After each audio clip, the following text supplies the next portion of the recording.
that all people are created equal and that all people are endowed by our Creator with the right to life.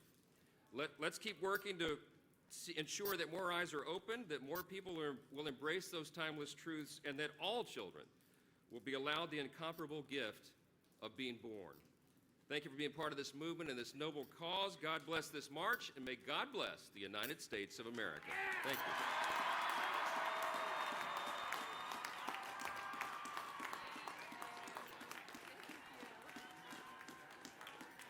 Thank you both, Leader Thune and Speaker Johnson, for your bold leadership on this critical human rights issue.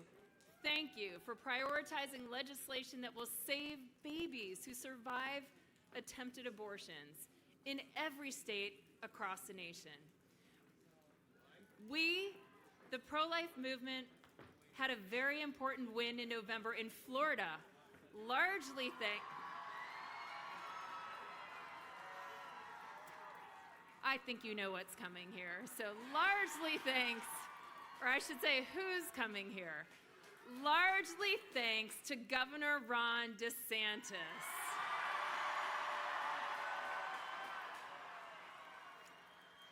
Oh gosh, his strength, commitment, and dedication ensured Florida's moms and babies were protected from the pro-abortion lobby's attempt to enshrine a right to abortion in their state constitution.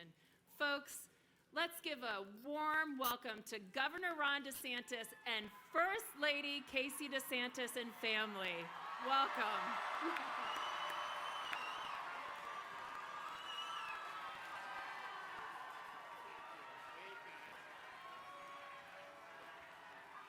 Well, thank you for marching for life. You know, I kind of feel like we have a lot of momentum. So there's this issue that the president has introduced, which I'm supportive of, to say the Constitution doesn't give birthright citizenship to people that are here illegally. I think that's the decision of the Constitution. But it's interesting, not everyone likes that. And so the New York Times had a hit piece going against this. And here was their headline: "Undocumented women ask, will my unborn child be a citizen?" So the New York Times is admitting it's not just a clump of cells. Let's welcome the New York Times to the pro-life movement. Wow.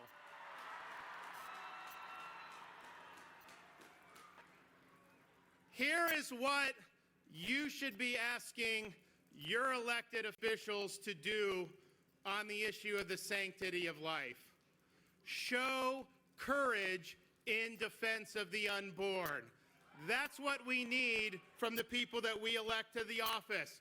The sanctity of life does not depend on poll results. It doesn't depend on which way the wind is blowing. It's an enduring truth, and it represents the foundation of our society, which in our original founding document, which we will celebrate next year, the Declaration of Independence, declared that we hold these truths to be self-evident, that all men are created equal, and we are endowed by our Creator with certain unalienable rights, beginning with the right to life itself.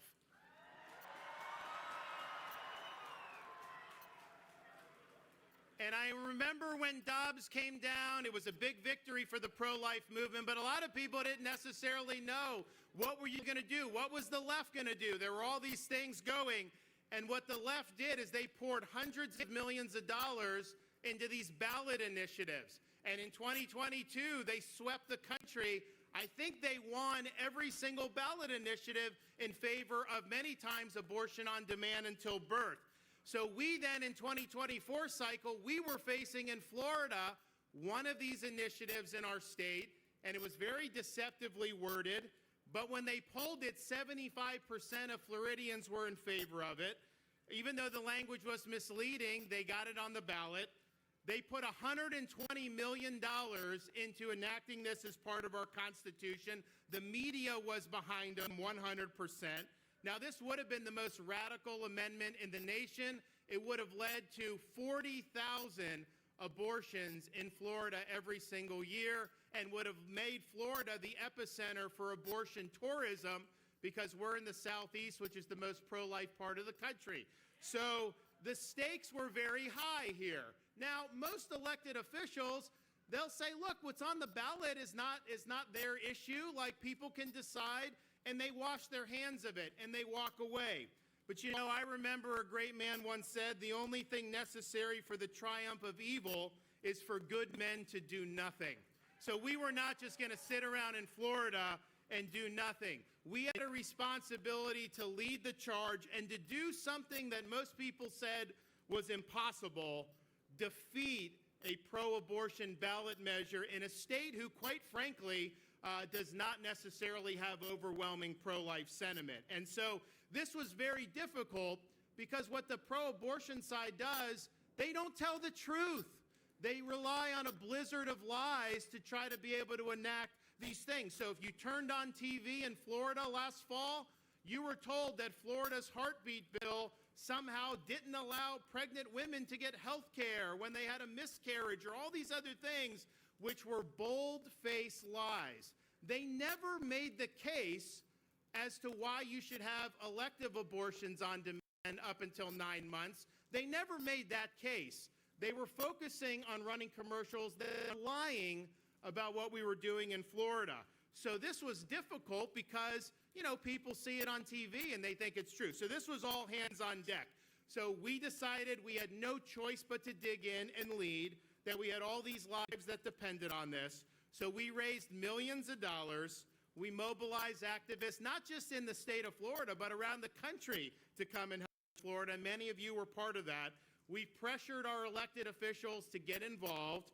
We barnstormed the state. I had physicians against Amendment 4. We had survivors of abortion talking against Amendment 4. You name it, we did it. We even mobilized our state agencies, and we ran public service announcements dispelling the lies that were being told about Florida's heartbeat bill. But we were doing this, quite frankly, against the tide of public opinion. The wind was in our face. The wind was not in our backs. But you know, it's easy to lead when the wind's at your back. Anybody can do that. The question is, when those things are, when you have all the odds stacked against you, are you going to dig in and are you going to do what's right? And I'm proud to say that we defeated this radical pro-abortion amendment. And we were the first state in the United States to ever defeat one. But here's one of the lessons. We were told since Dobbs by people, political consultants, pundits, many people that are more establishment Republicans, that standing for the right to life was somehow terrible politics, you wouldn't get elected, all this other stuff.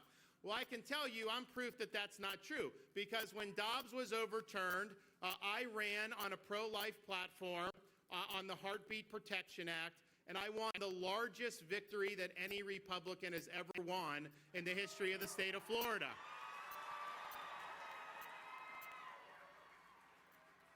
And I can report to you now, years later, not one single member of the Florida legislature has been defeated for voting for Florida's Heartbeat Protection Act. Not one has been defeated as a result of that. And even more so, to show you the politics isn't what they say, since I signed Florida's heartbeat bill a couple years ago, we have gained 800,000 registered Republicans on the Democrats since we signed the legislation. So don't let the naysayers say that you got to toss away these important convictions and that you shouldn't stand for the right to life. We showed how it can be done in the state of Florida. You know, we're proud that in the last 6 years since I've been governor, on issue after issue, we have defeated the political left. Getting rid of DEI, beating them on illegal immigration, doing all these different things to the point where Florida is now known as the state where woke goes to die. But let me tell you, since we were able to beat Amendment 4, Florida is not only the place where woke goes to die, it's the place where babies go to live. Thank you. God bless you. Keep up the great work.